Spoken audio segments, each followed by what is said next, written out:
Pazzi, looks like Jack is back in. Yep. I mean, obviously, to get a player of his caliber back is important, but at a time when you're losing some leadership, does that play into it for you as well? Well, we don't control those things, but to answer your question, yes, Jack is a veteran player. To have him back in the lineup, well respected in the room.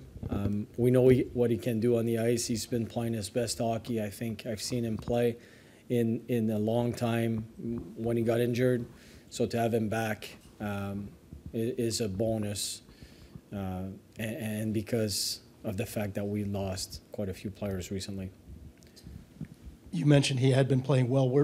What does that mean in terms of where he will draw in tonight? We're going to start him slow. So because of our schedule in the Christmas break and our ability to skate our players, and because of the schedule, he didn't skate as much as I would like him to before coming back and play a game. Usually we would skate those guys and they would have to go through the coach's test in order to survive that test in order to come back in. But I don't worry about his conditioning. He's just his conditioning is off the chart. That's not an issue, but just the timing of the game and stuff. So he's gonna start on the line with Gons and Tex, and we'll go from there. There's no good way around losing your number one center, your top defenseman. Those guys matter, of course. Yeah. Did you pick up anything as a team last year during the experiences of playing so many games with so many guys out? A way to get through it, or a way to not let it just eat you alive? Yeah, no, we're not in a good position as far as losing those guys, but I think last year was just unreal. Like, I've never seen anything like this. It was one after the other. So comparing, I'm not sure. What I've learned is that a team still can compete regardless. It's not about the talent, it's about the compete level, especially when we're in that position. I believe that the structure of your team can save or win some games when you're facing that kind of adversity. And quite frankly, we don't even talk about it. We don't talk about who's in, who's out with the players. We have 20 players, and the league tells us we need to put 5 on the ice plus the goalie on every shift. And that's what we're going to do. We have enough players to play a game. And, of course, on paper, it doesn't look as good. But the mindset is, no, it doesn't matter. We're going to go out there, and we're a skating team, and we're going to respect our structure, and we're going to attack that game with a mindset of winning. And that's the only way to do it. Severson goes to the left side with Werenski. Well, we're going to play with that. So you're going to see the lineup. You will see pairings, but we're gonna play with that. So yes, Severson is one guy that can play on the left side. He's comfortable on the left side. Yeah. Yes. Well, he's done it in the past. So he's more comfortable on the right side, but. The penalty kill had kind of struggled after Boone went down for a little while. Played really well last game. How encouraging was it to see them play that way? And were there tweaks that you guys made or anything to kind of get it back on track? Yeah, real good power play against a real good power play. Same thing tonight. Like the Leafs are well coached and they have great skills. So it's going to be a challenge, but I like the mindset of last game. We were on our toes. We were confident. We pressured at the right time. But we were attacking the power play. We were attacking in the shooting lane. I'm not saying to be overly aggressive, but we were attacking their power play. So I like that Steve McCarthy is doing an amazing job. How big is he in that as far as, like, he was out for a while and then he comes back? I mean, he does pre-scout and all that stuff too, right? Steve? Yeah. Of course, he's a big he's a big piece of the coaching staff. But at the end of the day, we don't block shots. We don't take hits to make plays. We don't do any of that. All we can do is give the map, and when the PK or the power play or the 5-on-5, we feel we've been part of the process, but at the end of the day, it's them executing or not and having the willingness to do those things. Like you see guys like Goodbranson in Buffalo, the game is, out of reach for Buffalo at the end of the game, and he's still blocking shots. So that mindset on our PK is really, really good, and that's why we've had some success this year. But Steve McCarthy is doing an amazing job on to do the pre-scout, to explain, and the way he's teaching the PK and how he holds our PK players accountable. He's doing an amazing job. Before he got injured, Jack did penalty kill as well at times. Does he go back into that role? Oh, well, without Kuraly, without Boone, yes, he's going to be asked to play part of that job. But the good side of this, there's always a good side. So we miss all of those key players, so we're forced to play somebody else. And that's an opportunity for certain players to showcase themselves. Chinnikov, Marchenko were used on the penalty kill, and they've done a real good job. So now we know that we have those two players that can play on the PK, so it gives us more options. Good segue. I wanted to ask about Chinnikov. He's been one of the top scorers in the league for the past month or so, and you've been here the 3 years he's been here, and he's gone through some ups and downs and just getting used to the league, and then had to deal with the injury last year as well. But how nice is it to see him kind of putting it all together, scoring, but also he's really become a really good all-around player. Yeah. This is all coaching. For that one. Now, you know what? He's a powerful man. Yes, he can shoot the puck, but he's two things. He's a powerful skater. He's strong on the puck. But his biggest quality, and we saw it from the first year, his hockey sense, his brain, his computer. He reads really fast, and he's way more reliable defensively than people think. And because of that, he's creating chances, and now he's got more confidence. I think you can't do anything alone in any life, any situations like this. He's got two teammates that are really good with him. They communicate, they're in sync, they support each other offensively and defensively.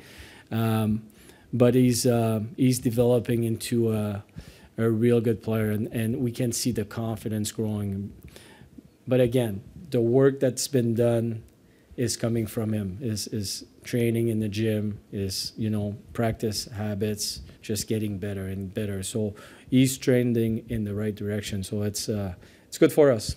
Yeah, and he's a guy, the tools have always been there, I think, from the day he got here. You see the shot and the speed and things like that. But is it fun to see those guys when that kind of light bulb goes off, when it all kind of comes together? Like he's been fun to watch, really. Yeah, and he's still a young player, right? So, but it takes time. This is the best league in the world, and you're facing the best players in the world, the best goalies, the best defensemen. So it takes some time, and now he's, even though he missed a full year basically, or a lot of time last year, not a full year, but he's still a young player, and it's this year he's feels more comfortable. He knows about the league. He's used to live in North America, in the United States. There's a lot of components to it that at some point, okay, he's more comfortable, he's more confident, and then you can see the skilled players like him, when they take it seriously like he does, that it pays dividend.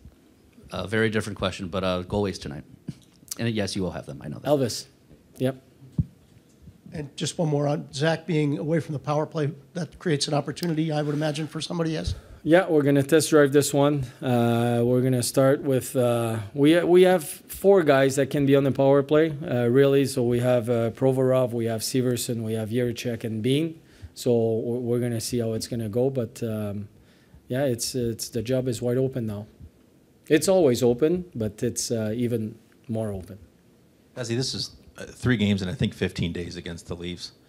20 years ago, that would have meant acrimony and nasty stuff. What does it mean today? How well of a grip do you feel like you have on this opponent? I think there's a good rivalry there building up. I think the last, the game in Toronto, they came back in the game. We won it. The last game, From our perspective, we had more scoring chances than they did, but it was you can feel it on the ice. They're starting to dislike each other a little bit more than usual. So I think it's a good thing. It creates a little bit of that playoff mindset. So we enjoy that. We welcome that kind of challenge, especially even more so against a very good team like the Maple Leafs. So we're being challenged offensively, defensively, but also in our mindset. So I think those games are really good. So to grow and to evaluate where we are, more than welcome to play the Leafs again. Have you gotten any further update or news on Zach as far as timeline or anything like that? No. So he's meeting with the doctors tonight, before the game or during the game. So we're gonna know more. We'll inform you. Yep. Yeah, never been injured that long, so no, knock on wood. Yeah.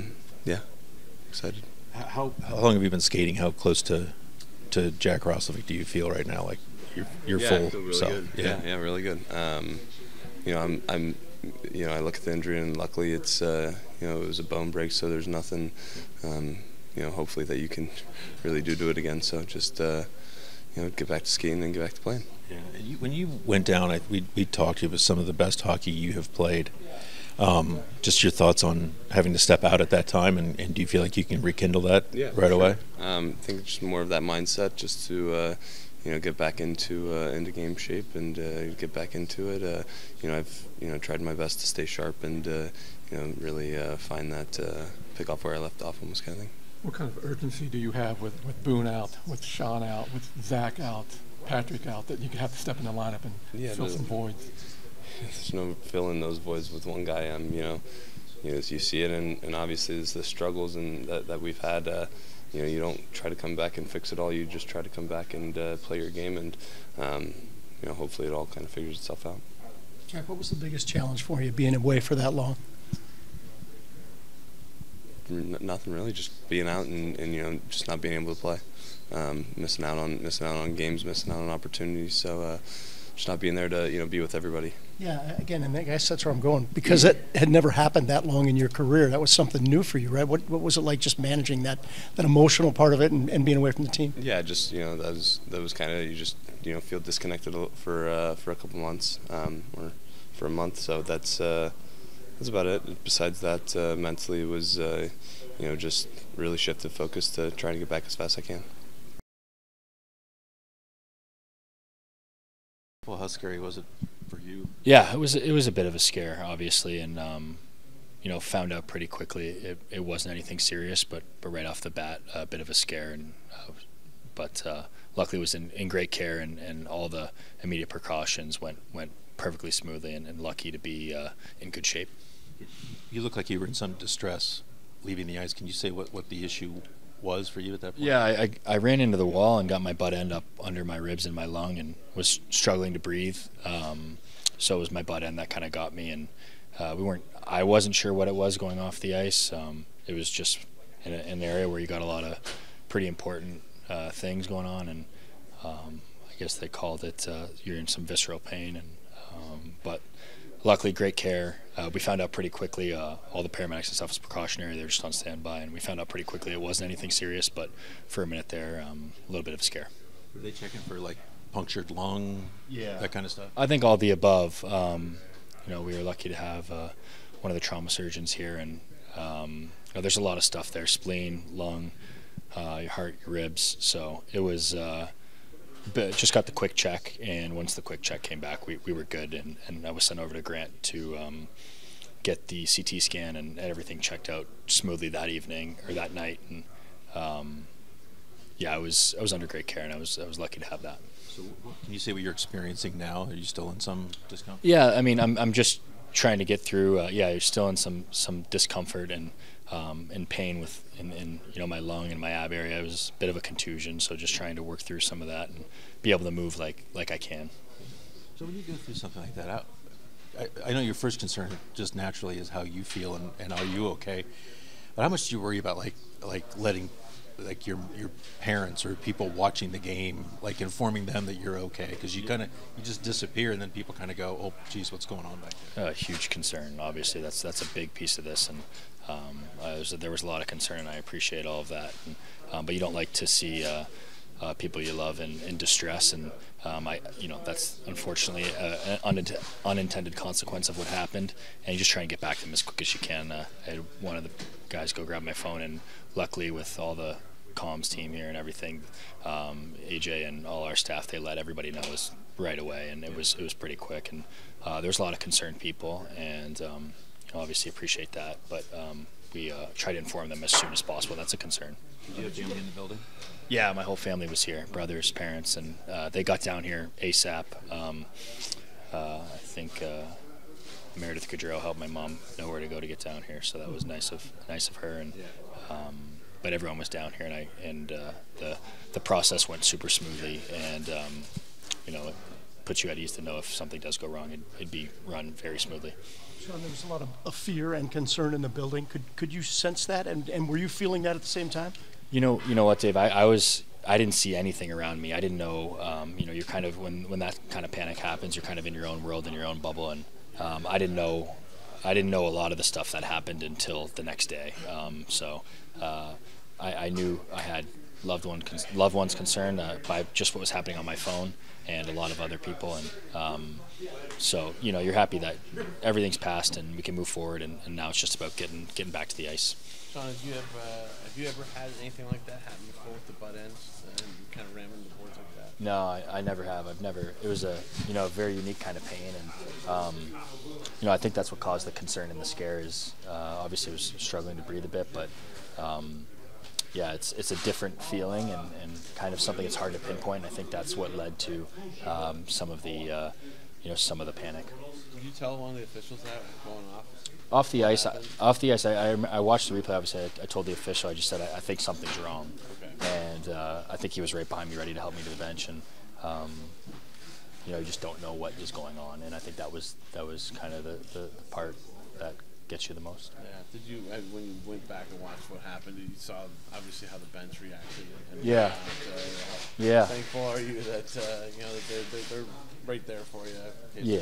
Yeah. It's a good feeling. I mean, you got the systems, like I said, are all in place for a reason, and they were there and responded as quickly as they possibly could have, and it went as planned. How long did it take, like when you got back down the hallway and then into the medical room? How long did it take for them to tell you, like, we think everything's fine? I'd say after a few minutes, 5 minutes, 10 minutes, and just once I caught my breath and they were able to feel around, and the first thing was make sure that everything was good with the heart, and then it was the lungs and the spleen, and then the CT scan checked everything else out, internal bleeding and everything, and so besides just being in some basic pain for a few days and not being able to move much, everything checked out. How rare is that, do you think? I mean, just what happened? Yeah, I've never heard of it. I've never seen it. I not only have I not experienced it, I haven't seen it ever. So.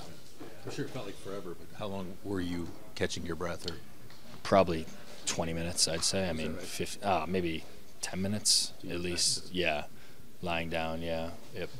Any idea your time frame for return?